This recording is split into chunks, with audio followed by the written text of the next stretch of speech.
আনিসুর রহমান আশরাফি দামাত বারকাতুহুম কত বড় একজন বিজ্ঞ আলেম।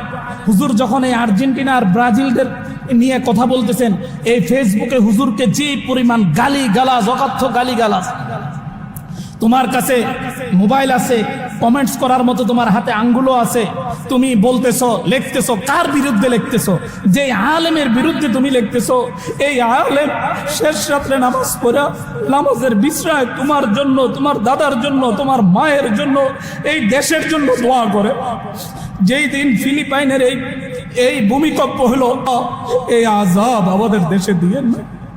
আমাদের দেশের বড় বড় এই যে 5 তালা, 7 তালা, 8 তালা, 3 তালা, 2 তালা, পদ্মা, মেঘনা, যমুনা, এই যে বড় বড় রেলের ব্রিজগুলি, আপনি কি মনে করেন এগুলি একমাত্র আল্লাহর দয়ায় এগুলি টিকে আছে? আল্লাহর দয়ায় টিকে আছে, আল্লাহর দয়ায় টিকে আছে। রাত সজাগ থেকে রাত্রে 3টা পর্যন্ত এই মেসির খেলা দেখার জন্য বাপ, মেয়ে, ছেলে, মেয়ে সবাই নিয়ে বসে থাকো। 3টার সময় খেলা শুরু হবে। এই মুসলমান, 3টা পর্যন্ত সেই বেদিন ইহুদিদের খেলা দেখার জন্য বসে আছো। ফজরের নামাজের জন্য তো একদিনও তোকে কেউ টাইনা মসজিদে আনতে পারে না রে মুসলমান, কেউ একদিন টাইনা আনতে পারে না মুসলমান, একদিন টাইনা আনতে পারে না। আল্লাহ দয়ালু, আল্লাহ মেহেরবান, আল্লাহ দয়ালু, আল্লাহ মেহেরবান। আল্লাহর নাম রহিম, আল্লাহর নাম গফুর, আল্লাহর নাম গফফার। যদি ব্যথা দেখাইতে পারতাম আপনাদেরকে, তাহলে বুঝাইতে পারতাম। ব্যথা দেখানোর মতো কোনো ভাষা নাই। মাত্র ফিলিপাইনে মাত্র 7.8 মাত্রার একটা ভূমিকম্প হয়েছে। 7.8 মাত্রার ভূমিকম্পে আপনারা এখনই নেট চালু করে, মসজিদের থেকে বাইর হইয়া নেট চালু করে ফিলিপাইন লেখা সার্চ দিয়েন, দেখবেন 7.8 মাত্রার একটা ভূমিকম্পে সেই দেশের কত বড় বড় বিল্ডিংগুলি, স্থাপনাগুলি মাটির সাথে মিশাই দিছে। আমরা হুজুররা বলি আপনাদের কলিজায় লাগে না, হুজুররা নিজের থেকে বলে না, আপনাদের কলিজায় সে আঘাত করে না, আসর করে না। আপনার সাথে আমার কোনো শত্রুতা নাই, আপনার বাবার সাথে আমার বাবার কোনো লেনদেন নাই, আমার সাথে আপনার কোনো লেনদেন নাই।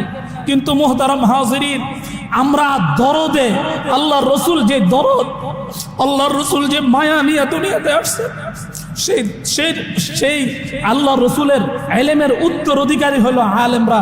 সেই ব্যথা নিয়ে আপনাদেরকে কথা বল। আনিসুর রহমান আশরাফি দামাত বারকাতুহুম কত বড় একজন বিজ্ঞ আলেম। হুজুর যখন এই আর্জেন্টিনা আর ব্রাজিলদের নিয়ে কথা বলতেছেন, এই ফেসবুকে হুজুরকে যে পরিমাণ গালি গালাজ, অকথ্য গালি গালাজ। তোমার কাছে মোবাইল আছে, কমেন্টস করার মতো তোমার হাতে আঙ্গুলও আছে, তুমি বলতেছো, লিখতেছো, কার বিরুদ্ধে লিখতেছো? যে আলেমের বিরুদ্ধে তুমি লিখতেছো, এই আলেম শেষ রাত্রে নামাজ পড়া, নামাজের বিশ্রায় তোমার জন্য, তোমার দাদার জন্য, তোমার মায়ের জন্য, এই দেশের জন্য দোয়া করে। যেই দিন ফিলিপাইনের এই ভূমিকম্প হলো, ওয়াল্লাহি আল্লাহর কসম করে বলি, আমি আপনাদের জন্য, দেশের জন্য দোয়া করছি, আল্লাহ এই আযাব আমাদের দেশে দিয়েন না। আমাদের দেশের বড় বড় এই যে 5 তালা, 7 তালা, 8 তালা, 3 তালা, 2 তালা, পদ্মা, মেঘনা, যমুনা, এই যে বড় বড় রেলের ব্রিজগুলি, আপনি কি মনে করেন এগুলি একমাত্র আল্লাহর দয়ায় এগুলি টিকে আছে? আল্লাহর দয়ায় টিকে আছে, আল্লাহর দয়ায় টিকে আছে। কোন দিন শুনবেন এমন এক ভূমিকম্প বাংলাদেশে হয়েছে, শত শত হাজার হাজার না লাখো লাখো বিল্ডিং মাটির উপর থেকে নিচে চলে গেছে, লাখো লাখো মানুষ মৃত্যুবরণ করছে। আযাব আসার আগে আল্লাহ সতর্কবাণী দিচ্ছেন, বিভিন্ন দেশে দিচ্ছেন। গত বছর আমাদের দেশেও হয়েছে। আমি নিজের চোখে দেখা বিল্ডিংয়ের রডগুলি কিভাবে ধুলছে, কিভাবে বিল্ডিংগুলি লড়ছে। আমি আরেকটা কথা, এটা বলা ঠিক হবে না, তারপরেও বলি। আমি গত পরশু দিন একটা স্বপ্নে দেখছি। আমি স্বপ্নে দেখলাম যে বাংলাদেশের মধ্যে ভূমিকম্প হয়েছে। ভূমিকম্পে আমাদের বাড়ির সামনের বিল্ডিংটা মুহূর্তের মধ্যে ভাঙা তছনছ হয়ে গেছে। মোহতারাম হাজিরিন, এই চোখের পানি এভাবে আসে না, এমনি এমনি চোখ দিয়া পানি আসে না। সারাদিন বাইন্দা মারলেও 1 ফোঁটা চোখের পানি বাইর হয় না। মুহতারাম হাজিরিন, এর জন্য গুনাহ করেন না ভাই, গুনাহ করেন না, নিজেও গুনাহ করেন না, অপরকেও গুনার ব্যাপারে সহযোগিতা করেন না। আল্লাহ বলেন তাআওয়ানু আলাল বির তাআওয়ানু আলাল বিররি ওয়াত তাকওয়া ওয়ালা তাআওয়ানু আলাল ইসম। তোমরা নেক কাজে একে অপরকে সহযোগিতা করো, গুনাহের কাজে সহযোগিতা করো না।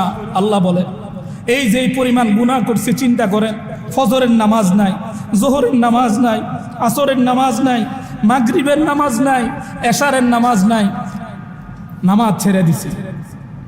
আবার ইহুদিদের সমর্থনে বাড়ির ছাদের উপর পতাকা টানাইছে, আবার স্ত্রী বেপরদা চলে, আবার আমি হালাল তো হালালের পথে তো নাই, হারামের পথে, সুদে ঘুষে সব জায়গায় মিশ্রিত। কোন সাইডটা আছে যেই সাইডটা আল্লাহ আমার উপর রহমত করবে? এমন কোনো সাইট নাই। এই জন্য ভাই হাতে ধরি পায়ে ধরি, আমার তো মনে চায় এই জায়গার যতগুলি বাড়ি আছে সমস্ত বাড়িতে যাই, সমস্ত পুরুষদের পায়ে ধরি, ভাই কেন আপনি নামাজ পড়েন না? কেন আপনি মসজিদে আসেন না? আসেন না, নামাজটা পড়েন না। আপনি যে নামাজ না পড়তেছেন, আপনি যে আপনার উপর আযাব আর গজব আপনি আসমান থেকে টাইনা আনতেছেন। এই জন্য মুহতারাম হাজিরিন, আমরা তওবা করব আর কোনোদিন গুনাহ করব না। ঠিক আছে তো ইনশাআল্লাহ? ঠিক আছে তো? প্রাণ খুলে তওবা করব তো ইনশাআল্লাহ? আরেকটা কথা হচ্ছে, পাশাপাশি ভাই আমরা যারা বাড়িওয়ালা আছি, যাদেরকে আল্লাহ আমাদেরকে বাড়িওয়ালা বানাইছেন, ওনারা একটা কথা বলবেন, আমার এই বাড়িতে কেউ বিদেশি বেদিনদের পতাকা টানাইতে পারবে না। এই কথাটা বলে দিই, এটা একটা প্রতিবাদ, এটা একটা প্রতিবাদ। যে ইহুদি আমার ভাইয়ের, আমার সন্তানের বুকের উপর গুলি চালায়, আমাদেরকে সারা পৃথিবীতে আমাদের ভাইদেরকে হত্যা করতেছে পাখির মতো গুলি করে, আমি কিভাবে মুসলমান হওয়ার পরও তাদের পক্ষে আমি পতাকা উড়াই? এটা একটা প্রতিবাদ। এই জন্য খবরদার, আমরা কেউ এই কাজটা করব না। যারা আমরা টানাইছি এরা যদি নামায় ফেলেই, সত্য কথা ওয়াল্লাহি ওয়াল্লাহি, যদি আপনি আল্লাহর জন্য, আল্লাহর রসুলের জন্য, শুধু ইসলামের পক্ষে, আল্লাহ আমি বেদিনদের পক্ষে এতদিন ছিলাম, আরে আপনাদেরকে কি বলবো, আমি হুজুর, আমি যখন মাদ্রাসায় পড়তাম আমি সবচেয়ে বড় সাপোর্টার ছিলাম আর্জেন্টিনার মেসির খেলা আমি ছোটবেলাতেই দেখছি। মেসি, এরপরে ডি মারিয়া, কাকা, এই সমস্ত প্লেয়ারদের খেলা দেখতে দেখতে আমি খুব পাগল পারা ছিলাম। ওয়াল্লাহি আল্লাহর কসম করে বলতেছি, যে মুহূর্তে শুনছি এই মেসি ইসরায়েলকে সমর্থন জানাইছে, ওই দিন থেকে তওবা করছি, আল্লাহ আর কোনোদিন কোনো ইহুদিদের সাপোর্টটা আমি করব না। সুতরাং এখন আমি কোনো পক্ষে, শুধু একমাত্র পক্ষ ইসলাম এবং মুসলমানের পক্ষে। এই জন্য আল্লাহ তাআলা আমাদেরকে ইসলাম এবং মুসলমানের পক্ষে থাকার তৌফিক দান করুক। সকলে বলে আমিন।